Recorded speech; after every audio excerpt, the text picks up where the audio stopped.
The year 2020, the world changed, but not in the way we expected. It wasn't a virus that brought us to our knees. It was a message from the stars. They arrived without fanfare, these visitors from another world. Their ships, sleek and silent, materialized over our cities. Fear gripped the planet as their message echoed across the globe. They had a simple demand land. Their planet, they explained, was dying. They needed a new home. Earth, with its rich resources and life-sustaining environment, was their only option. World leaders initially refused, and the aliens released the coronavirus. But the aliens were unwavering. They thoughtfully said they'd take the less developed countries. Its inhabitants could migrate to the rest of the world, they declared. There would be no extermination. For now, the ultimatum was clear: evacuate or face the consequences. Panic ensued. Governments, faced with an impossible choice, made a desperate gamble. A mass exodus moved to large, developed countries as the destinations.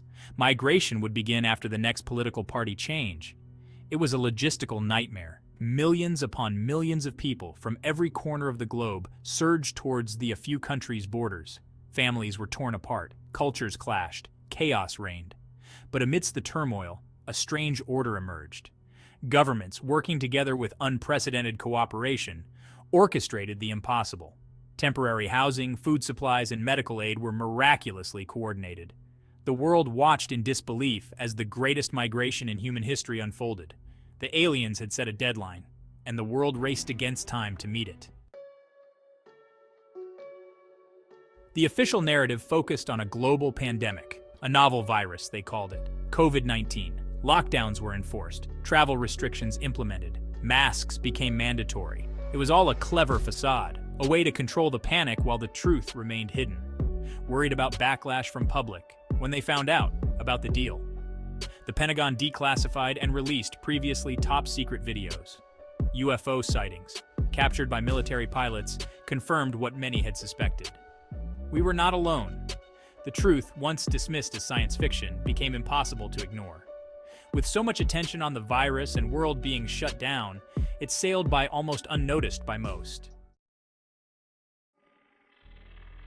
Aliens were not happy with the speed of the migration. In return, they displayed a show of force, having the scientist watch a star. The distant star, visible in the night sky for a millennium, vanished. No supernova, no gradual fading.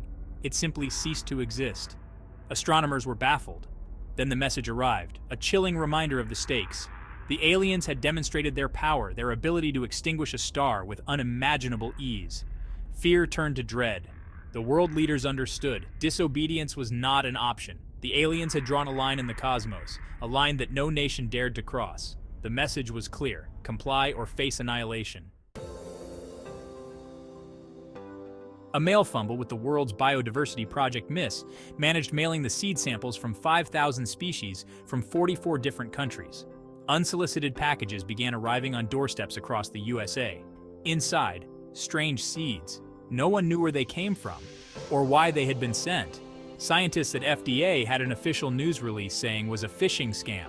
They grew at an alarming rate, producing edible plants rich in nutrients. Could this be an effort to preserve biodiversity of plants from around the world, in the event that something was to happen to them? Or was it something more innocent? Years have passed since the Great Migration. The world has adjusted to its new reality. The aliens 3 years later, laser Maui again showing their resolve. Closed doors negations gone sour. Some whisper of a coming invasion, of a final reckoning. But one question continues to haunt us. If the aliens possess such advanced technology, the power to extinguish stars, why resort to such a subtle takeover? If they are that advanced, why wouldn't their terraforming be caught up to their military abilities? Perhaps the answer lies not in their might, but in our own perception. Perhaps the politicians aren't selling us out for no reason. A fear that has reshaped our world. A fear that keeps us looking to the skies, forever wondering when or if the other shoe will drop.